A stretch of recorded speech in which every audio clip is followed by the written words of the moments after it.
Si on jetait un œil au t-shirt que tu portes, à ce jean troué que tu as jeté dans le panier de linge sale hier soir, ou encore à ce billet de 20 balles qui était dans la poche arrière droite, j'espère que t'as pas fait comme moi et que t'as bien pensé à l'enlever avant de lancer la machine à laver. Quel est le rapport entre toutes ces choses? T'as pas une petite idée comme ça là, vite fait? Eh bah, c'est le coton. Ouais, même les billets de banque. Je vais pas faire genre...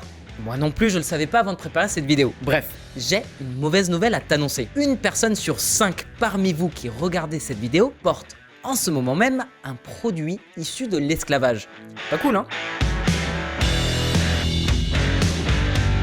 En fait, c'est mathématique. Pratiquement un quart de toute la production mondiale de coton vient de Chine. Et de cette production chinoise, 90% est issue des cultures de coton dans la province du Xinjiang. Or, t'as probablement entendu parler des discriminations qui ciblent les Ouïghours. On ne parle pas uniquement de contrôle aux faciès abusifs, mais carrément d'internement dans des camps de rééducation et de travail forcé. Des camps dont les autorités chinoises niaient l'existence jusqu'à ce que les preuves soient trop accablantes pour faire l'autruche. Bon. Revenons à nos calculs. Si un quart du coton mis en vente sur le marché est produit en Chine et que 90% de celui-ci vient du Xinjiang, il suffit d'utiliser la fameuse règle de 3 pour savoir quel pourcentage de coton est produit dans cette province. Pas besoin de sortir ta calculette, on l'a fait pour toi, c'est 22,5%. Ça veut dire que plus d'un cinquième de tout le coton qu'on utilise dans le monde est le fruit du travail forcé des Ouïghours. Et c'est pas pour faire du name and shame, mais il y a plein de grandes marques bien connues du grand public qui s'en servent. On pense à Adidas, Amazon, Jake & Jones, Nike, Zara, Shine et tellement d'autres. Et si tu penses que c'est pas hyper grave et que de toute façon, faut bien s'habiller quelque part, attends de voir. En matière de coton, la Chine n'est clairement pas le seul pays à violer les droits humains. Le mythe des doigts agiles est particulièrement pertinent dans le cas de la production de graines de coton, où les employeurs affirment que les tâches de pollinisation croisée, d'émasculation et de pollinisation manuelle sont mieux effectuées par des filles prépubères comme c'est le cas en Inde. Rapport de l'Organisation internationale du travail. Et ouais, même au 21e siècle, il y a encore des producteurs qui vantent publiquement les avantages du travail infantile. Et on va être très clair, on ne parle pas seulement d'adolescents, mais aussi d'enfants en bas âge qui commencent à travailler dès l'âge de 5 ans. Donc ces marmots, on les emploie surtout pour la cueillette du coton. Bah oui, parce que par rapport aux cueilleurs adultes, ils ont deux avantages. Déjà, les enfants sont plus petits, donc ils n'ont pas besoin de se baisser pour ramasser le coton. Et ensuite, leurs salaires sont bien, mais alors bien inférieurs à ceux des adultes. Et encore, en admettant qu'ils sont payés. Allez, pour l'exemple, t'es un homme d'affaires sans scrupules, sans morale, et tu sais à qui verser des pots de vin et comment interpréter les lois de protection de l'enfance à ta convenance. Et bah si tu veux vraiment être efficace, tu fais construire une école au milieu des champs de coton. Tu penses que je suis pas sérieux? Bah c'est une pratique courante dans certains pays. Dès que l'automne arrive, les élèves quittent les salles de cours pour aller cueillir du coton. C'est lunaire. Heureusement, ce cynisme il a ses limites. Il y a quand même de bonnes nouvelles malgré tout. Le travail forcé et le travail d'enfants dans les champs de coton ouzbeks continuent de diminuer. Alors, pour vous placer dans le contexte, l'Ouzbékistan est gouverné par un régime très autoritaire. Shavkat Mirziyoyev est au pouvoir depuis 2016. Avant lui, Kamirov avait régné durant 26 ans. Ça fait donc 7 ans et 2 réélections que Mirziyoyev est le président de l'Ouzbékistan. Après, ça risque pas de changer sous peu, vu qu'il n'y a pas vraiment d'opposition politique. Depuis les droits de l'homme, ils n'ont cessé de régresser. Alors, comment expliquer que soudainement, le dictateur ouzbek ait décidé de s'inquiéter du travail infantile et plus globalement du travail forcé? Comment parvient-il à faire sans cette main-d'œuvre? L'Ouzbékistan pourrait-il devenir un modèle pour les autres pays producteurs de coton? On commence par le chapitre Histoire. Un océan de coton. Le coton est l'une des 10 principales cultures au monde, derrière le blé, le maïs, le riz, le soja et quelques autres céréales. La culture du coton occupe une surface d'environ 320 000 hectares, ce qui représente une poussière de toutes les terres cultivées de la planète. Et contrairement au blé ou au maïs, le coton ne se mange pas. Ce sont plus de 300 millions de personnes qui travaillent de près ou de loin avec le coton. C'est tout de même 4,3% de la population mondiale. Alors, pourquoi a-t-on autant besoin de coton? En principe, il est utilisé pour les vêtements. Et encore, pas pour tous, vu qu'il y a aussi des vêtements en lin, en chanvre, en polyester. Mais il a d'autres domaines d'application très variés. Les billets de 5 € par exemple, c'est du coton. Si les billets de banque étaient faits de papier, passant de main en main, ils ne pourraient ni tenir dans le temps, ni résister à l'humidité. Mais comme ils sont fabriqués en fibre de coton, ils sont plus robustes, souples et résistants. Le coton, on en trouve aussi dans un tas d'objets. Les tissus à la maison, les filtres à café, les lacets, mais il y en a aussi dans les composants des écrans plats. Sans parler des graines de coton dont on extrait une huile qu'on utilise ensuite dans la production de savon, de certains plastiques et même de la margarine. T'y penseras peut-être demain quand tu mangeras tes tartines. Il y a même du coton dans les combinaisons spatiales. D'ailleurs, on en profite pour glisser une petite anecdote. Est-ce que tu savais qu'en 2019, des taïkonautes, les astronautes chinois, avaient tenté de cultiver du coton, du colza et des patates sur la face cachée de la Lune? Enfin, dans la sonde spatiale, hein, pas sur le sol lunaire. Compte tenu de l'importance du coton dans notre vie de tous les jours, c'est facile de comprendre pourquoi pas moins de 90 pays le cultivent. C'est un vrai business. D'ailleurs, si tu veux approfondir le sujet, t'as un superbe bouquin de l'écrivain Éric Orsena, membre de l'Académie française, qui date un peu, mais qui reste toujours pertinent 20 ans plus tard. Donc, les principaux producteurs de coton sont l'Inde, la Chine et les États-Unis. D'ailleurs, les USA en sont le principal exportateur. Rappelez-vous qu'aux États-Unis, il y a eu une guerre civile terrible, la guerre de sécession entre 1860 et 1865, suite à la victoire aux élections présidentielles d'Abraham Lincoln, un abolitionniste. Cette guerre a opposé les unionistes, les États du Nord industriels, aux États confédérés du Sud, qui étaient agricoles et qui cultivaient justement le coton. Et le cœur de cette guerre, c'était l'esclavage. En fait, les États confédérés avaient besoin de millions d'esclaves amenés d'Afrique pour cultiver du coton. Aujourd'hui, l'esclavage a disparu et les USA ont remplacé les esclaves par des machines. L'Union européenne, elle, est loin derrière. Il n'y a que l'Espagne et la Grèce qui en produisent à des échelles industrielles. Et encore, on est loin des niveaux d'autres pays extra-européens. Mais aujourd'hui, on va se concentrer sur une autre région, celle où la culture du coton est si importante qu'elle est devenue l'un des plus gros producteurs de cet or blanc, par kilomètre carré et par habitant. En fait, les conditions climatiques de cette région sont idéales pour cette culture. Ces pays sont à présent tellement dépendants de la culture du coton que certains d'entre eux y font directement référence dans leur armoirie nationale et sur leur drapeau. Vous l'avez compris, on vous parle de l'Asie centrale, les pays en stand, genre l'Ouzbékistan, le Turkménistan, le Tadjikistan, le Kirghizistan, le Kazakhstan, le Pakistan et l'Afghanistan. Le coton, il a une propriété très curieuse. C'est une plante qui ne tolère pas le gel, qui a besoin d'un climat chaud, mais qui ne doit pas dépasser les 35 degrés. Son environnement idéal, c'est un endroit où il n'y a pas ou peu d'humidité, vu que durant la récolte, il doit être sec. Sauf qu'en même temps, la plante a besoin de beaucoup d'eau pour pousser. Bref, le coton adore les paradoxes. Donc, pour planter les 200 grammes de coton nécessaires à la confection d'un t-shirt, il faut 2000 litres d'eau. On estime qu'au niveau mondial, sur toute l'eau utilisée pour l'agriculture, 3,5% est exclusivement dédié à la production de coton.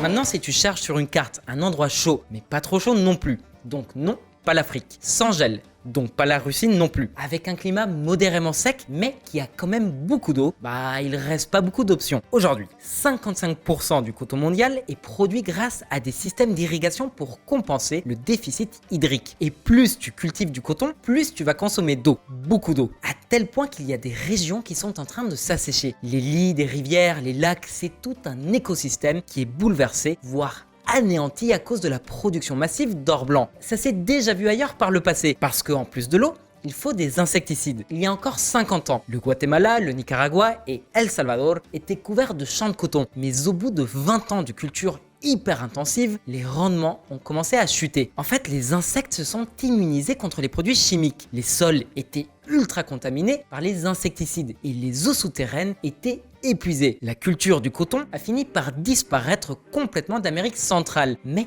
pas que, on ne pouvait plus rien cultiver. Même la viande bovine des bêtes qui pâturaient sur ces terres ne pouvait plus être exportée.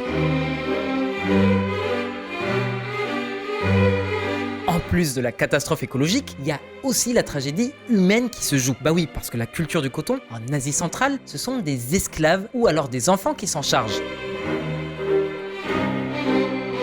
Et justement, c'est très difficile d'identifier la provenance du t-shirt que tu portes en ce moment même parce que la chaîne de valeur du coton est l'une des plus opaques et complexes au monde.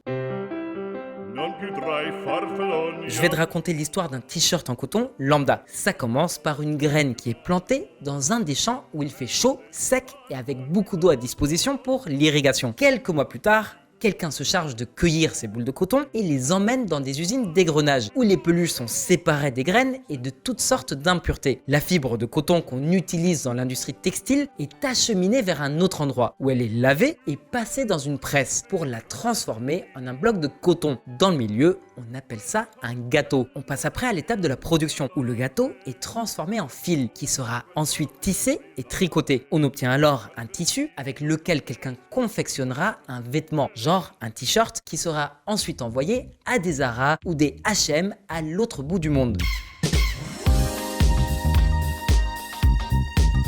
Toute cette chaîne de valeur pourrait être implantée dans un seul et même pays, sauf que grâce à la mondialisation, le coton est récolté dans un pays A, transformé dans un pays B, confectionné dans un pays C et vendu dans un pays D. Là, on vous parle d'un secteur super traditionnel avec une chaîne de production très longue où le coton passe par de nombreuses mains avant d'arriver dans le placard de ton 9 mètres carrés.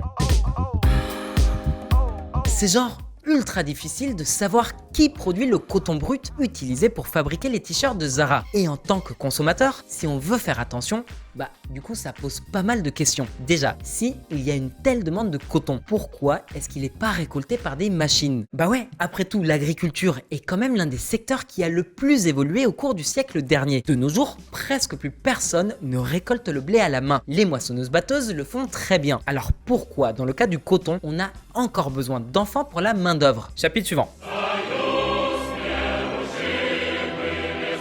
Le piège soviétique. Généralement, quand on parle des anciens empires, on pense au temps des colonies britanniques, françaises, espagnoles, mais on oublie souvent l'empire russe. La plupart d'entre nous pensent à juste titre que si l'empire russe était si grand, c'était parce que la Russie est grande en fait, ça va de soi. Sauf que non, le grand empire russe s'est développé très lentement et n'a atteint sa taille de colosse qu'au XVIIIe siècle, lorsqu'il a conquis toute la Sibérie. Ensuite, il a continué à s'étendre vers le sud jusqu'à atteindre l'Asie centrale. Et c'est là qu'ils ont trouvé l'endroit idéal pour planter notre fameux coton.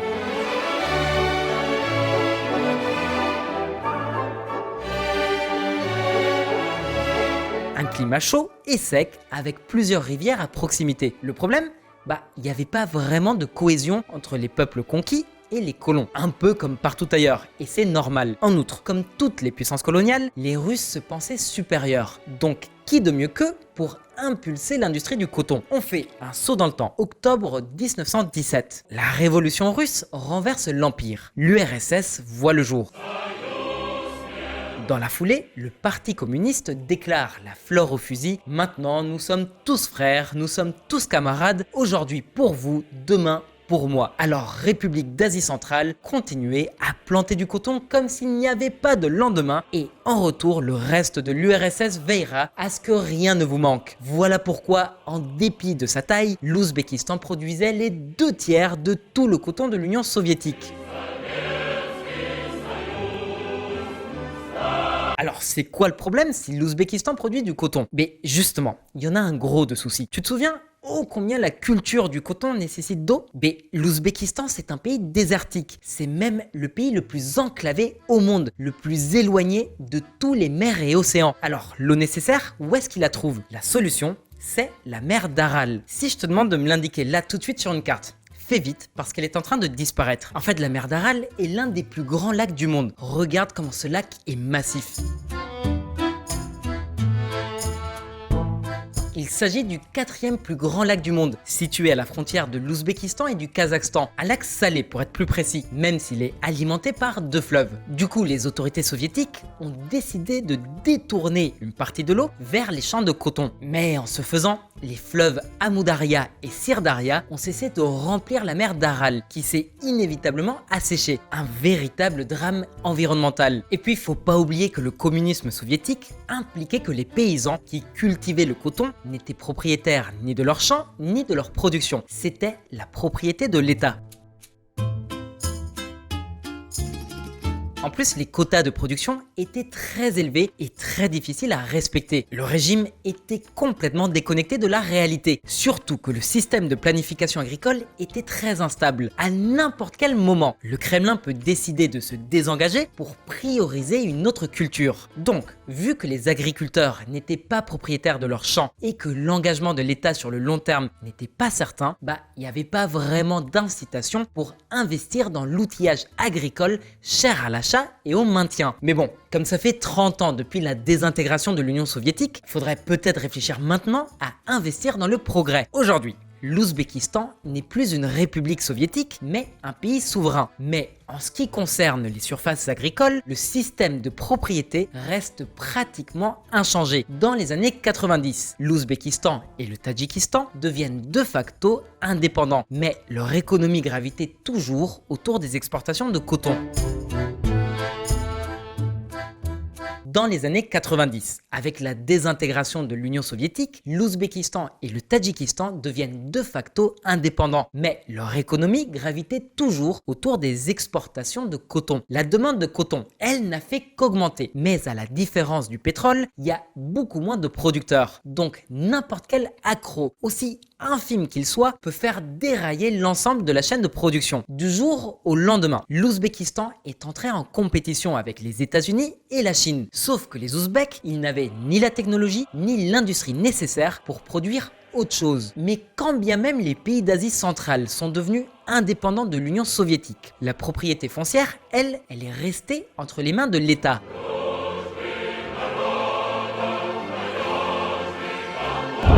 La terre, ses minéraux, ses eaux, sa faune et sa flore, ainsi que les autres ressources naturelles constituent la richesse nationale et doivent être utilisées de manière rationnelle et protégées par l'État. Article 55 de la Constitution ouzbèque. La terre, ses entrailles, l'eau, l'espace aérien, la flore et la faune, ainsi que les autres ressources naturelles sont la propriété de l'État et l'État garantit leur utilisation efficace dans l'intérêt du peuple. Article 13 de la Constitution tadjik. Bref, t'as compris, l'État contrôle les terres et les matières premières dans le sol. Donc ça marche un peu comme un modèle collectiviste. Si t'as de la chance, tu reçois une ferme, mais en échange, tu dois planter ce que l'État t'ordonne de planter. Donc, encore une fois, c'est pas rentable pour les agriculteurs de faire de gros investissements dans l'outillage agricole. Mais ce n'est pas la seule raison pour laquelle la récolte n'est pas mécanisée, même si c'est beaucoup plus chronophage. Et donc que ça affecte la productivité, le coton cueilli à la main est bien plus rentable parce qu'il est de bien meilleure qualité. Juste pour te donner une idée, 1 kg de coton cueilli à la main rapporte 16 centimes de plus que le coton cueilli à la machine. C'est une énorme différence quand on parle de volumes industriels à l'échelle d'un pays. En gros, les États-Unis et l'Europe, eux, peuvent se permettre de récolter le coton à la machine, mais dans des quantités nettement plus importantes pour pouvoir proposer des prix plus compétitifs que l'Ouzbékistan et les autres pays d'Asie centrale. La seule façon pour ces pays de ne pas se faire distancer par la concurrence, c'est de s'adresser au marché de niche du coton récolté à la main, principalement parce qu'il existe très peu de producteurs de coton cueillis manuellement. Mais du coup, ça mène à des dérives sérieuses. L'Ouzbékistan est le 2e pays au monde où la prévalence de l'esclavage moderne est la plus élevée. Près de 2 millions de personnes travaillent contre leur gré dans des plantations de coton ouzbek. Et ça concerne aussi des enfants. En gros, à l'approche de septembre, les écoliers et leurs instituteurs prenaient un bus et se rendaient dans une plantation de coton. C'était la réalité de milliers d'enfants jusqu'à il y a pas si longtemps que ça en fait. Ça ne s'est arrêté que lorsque la presse du monde entier a révélé le scandale. Pour garder la face, le gouvernement ouzbek a fait marche arrière en interdisant le travail des enfants dans les champs de coton. Sauf qu'ils ne l'ont pas fait correctement. Même si les enfants ont arrêté de travailler dans les plantations, leurs enseignants, eux, ont quand même passé les mois de septembre, octobre et novembre à cueillir du coton. Résultat, pas d'école pour les enfants ouzbeks. Mais la question brûlante est désormais la suivante. Pourquoi l'Ouzbékistan a-t-il interdit l'esclavage du jour au lendemain? On va voir ça ensemble. La loi du marché. Si tu regardes l'étiquette sur ta chemise, il n'y a pas écrit Made in Ouzbékistan. Il y a plus de chances de voir Made in Turkey ou Made in Bangladesh. Pourquoi? Mais elle est là toute la complexité de la mondialisation. Tu te souviens quand on t'a dit que les chaînes de production de coton étaient l'une des plus longues et des plus complexes au monde? Mais le pays qui importe le plus de coton en provenance du Turkménistan, du Tadjikistan, de l'Ouzbékistan, c'est la Turquie. C'est en Turquie que des entreprises comme Inditex, Nike ou H&M ont implanté leurs usines textiles. En fait, la Turquie est devenue l'une des plus grandes plaques tournantes du coton en Europe. Elle reçoit la matière première d'Asie centrale et la transforme soit directement en vêtements ou alors juste en tissu qui repart vers des usines textiles dans d'autres pays. Donc c'est presque impossible de tracer l'origine de ton t-shirt. A priori, ou en tout cas j'espère, qu'aucun d'entre vous n'achètera un t-shirt en sachant que le coton qui a servi à le fabriquer a été produit par des esclaves ou des enfants. Et pourtant, il y a un vaste débat autour de la sous-traitance des entreprises dans des pays où la main-d'œuvre est très bon marché. Personne, absolument personne, ne défend le recours à l'esclavage. D'accord, les multinationales nous ont rarement éblouis par leur éthique et leur respect des conditions de travail. Sauf qu'elles font super gaffe à leur image de marque. Elles ont la trouille du mauvais coup de com', un peu comme celui-ci. Effondrement du Rana Plaza, la mort de l'industrie. L'effondrement de ce bâtiment au Bangladesh, qui a fait plus de 1100 morts, relève les formes extrêmes de production qui se cachent derrière la mondialisation. Une véritable tragédie qui a ému le monde entier. Surtout que les consommateurs, ils ont un gros moyen de pression, leur portefeuille. Sans parler des ONG et des tribunaux qui traquent tout manquement en matière de respect des droits de l'homme. Alors, comment régler le problème? D'une part, les labels de qualité. À l'heure actuelle, il y a plein d'agences qui supervisent la production de coton. Elles certifient les produits finis uniquement si aucun enfant ou esclave n'a été impliqué dans leur production. D'où ce genre de gros titres. Ouzbékistan, plus de 100 entreprises évitent le coton ouzbek. Ça remonte à 2012. L'Ouzbékistan a perdu presque tous ses acheteurs. On ne parle pas que d'entreprises, mais aussi de gouvernements. Les législateurs européens bloquent l'accord textile avec l'Ouzbékistan en raison d'inquiétudes concernant le travail infantile. Et soudain, l'Ouzbékistan est devenu le Gollum des autres pays. Petit, méprisé et obsédé par son précieux coton. Cet épisode a fait prendre conscience à Tachkent, la capitale ouzbèque, qu'elle devait absolument réduire sa dépendance à l'égard de cette matière. Par exemple, il commença à cultiver du blé pour ne plus avoir à l'importer. En revanche, s'il voulait continuer à vendre du coton, les autorités ouzbèques n'avaient d'autre choix que d'abandonner l'esclavage et le travail infantile. C'était non négociable. Ce qui explique pourquoi le pays a modifié en 2012 son code du travail. Premièrement, exit le travail infantile et aussi le recours aux fonctionnaires, genre les instituteurs, dans les champs de coton. Et ne sous-estimez pas l'importance de cette réforme. Selon l'Organisation internationale du travail, qui n'est pas particulièrement tendre avec le régime ouzbek, 99% des personnes qui ont récolté du coton en 2021 l'ont fait volontairement. C'est vraiment pas mal, c'est un bel effort. Mais si l'Ouzbékistan n'a ni les outils agricoles ni les esclaves, comment réussissent-ils à être compétitifs sur le marché? En fait, il faut changer d'approche. Déjà, pourquoi est-ce qu'il n'y a presque aucun tracteur en Ouzbékistan? Parce qu'il n'y a pas d'initiative privée. Il faut changer les règles du jeu. Ouzbékistan, le développement de l'entrepreneuriat comme clé du dynamisme de l'économie. L'Ouzbékistan souhaite tourner la page de l'époque communiste en ouvrant son économie et en favorisant l'entrepreneuriat et le secteur privé. D'importantes réformes sont conduites, notamment dans le secteur de l'énergie, afin de devenir un pays majeur en Asie centrale. Mais quelle est la probabilité que le régime dictatorial ouzbek vende réellement ses champs en toute transparence? Évidemment que la privatisation du coton ouzbek a donné lieu à des montages financiers obscurs. Et puis la législation aussi, elle manque de clarté. Les autorités ouzbèques ont cédé les champs de coton et les outils de transformation à des entreprises privées, une pour chaque région. Autrement dit, chacune de ces entreprises détient le monopole du coton dans sa région. Et celle qui a sans aucun doute été la plus grande bénéficiaire de toute cette privatisation, c'est l'entreprise ouzbèque appelée Ouztex, le plus grand conglomérat d'Ouzbékistan et qui a des liens très marqués avec le gouvernement et dont certaines activités sont assez opaques. Cette entreprise a réussi à reprendre les droits de récolte dans la plupart des régions. Après, la corruption est un phénomène déjà bien connu des Ouzbèques. Au moins maintenant, il y a des vraies machines agricoles dans les champs. L'Ouzbékistan va accélérer la mécanisation de la récolte du coton. Attendez une minute. Si vous pensez que la privatisation des campagnes suffirait à mettre fin une fois pour toutes à l'esclavage, grossière erreur. La plupart de ces usines ont du mal à trouver de la main-d'œuvre. Bah ouais, avant, il n'y avait pas de problème. C'était aussi simple que de forcer tout le monde à cueillir du coton. Maintenant, il y a un code du travail. Il y a plein de cas où des exploitations privées corrompent les autorités locales pour remettre les gens au travail. Faut pas oublier qu'on parle toujours d'une dictature où il n'y a pas d'état de droit.